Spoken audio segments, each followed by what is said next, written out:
nandiyan tayo sa mga issue lumabas about doon sa boy, yung sa guy, na nalilink na yung kay Mitch. But they have proof, ha? Money? Matagal na ako nakakahayata, kaya siyempre, wala akong mga evidence that time. Pero ngayon, yung mga witness niya, pati yung friend ko nakakita sa kanila. Bakit kinakailangan siraan ka? May pera gawin mo, didiretsuhin ko na. Actually, totoo yan kasi yung mga, during the week, yung cellphone kasi ni John, hinirap ni Mitch, which is, nag out niya yung mga Facebook account, gamit yung page. Yung lock-out? Yeah. Okay. Pati yung YouTube, yung email niya, kasi doon pumapasok yung income niya every month. So, wala kaming access. Parang sa kanya na lahat na po. Did you talk to her about it? Pinalitan yung mga password.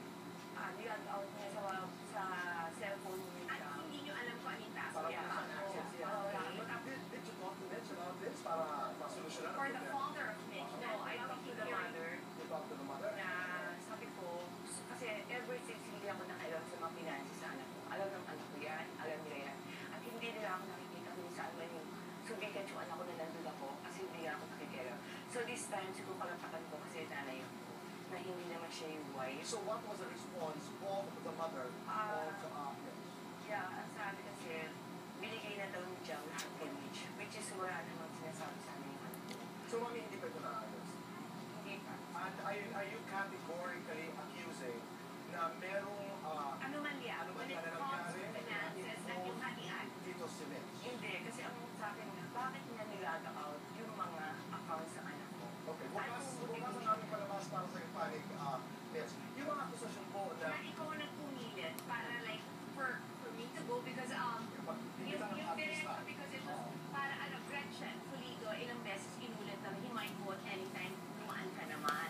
So parang, ako syempre, ginusto ko naman because one of their first appearances was on Chris TV, way back, diba? Tapos parang yun nga daw, mommy, na hindi naman siya talaga ganado at interesado na makita kami lahat. No, At it was your idea daw na parang kumpay ng mga hindi ko naghahanap ng attention. Yun ang sinabi. No, hindi totoo yan. Kasi ang siyempre, bilang ina, gusto ko magpasayaan ako. Kaya lahat ng gusto niya, talagang siyempre gagawin.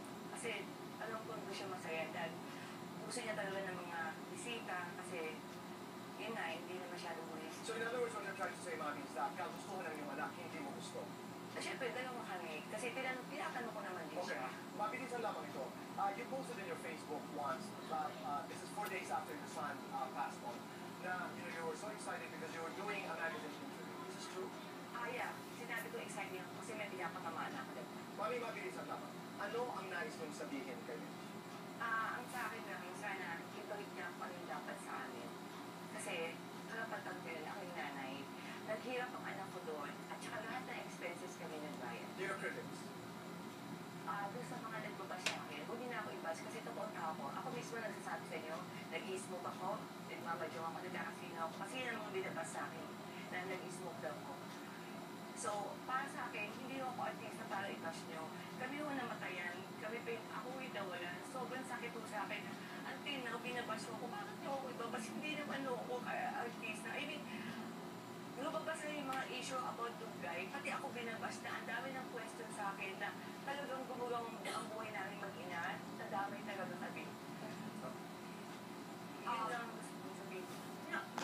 Although I was a witness talaga, I saw how deeply your other son, and Jam, solid sila talaga. And she was very upfront when I was there also. And I guess I was about to comment, mommy, na sana mommy yung suot natin, di ba? Siyempre, I'm sure after this, may magre-react na naman, but I admire you for being true to yourself. Yeah.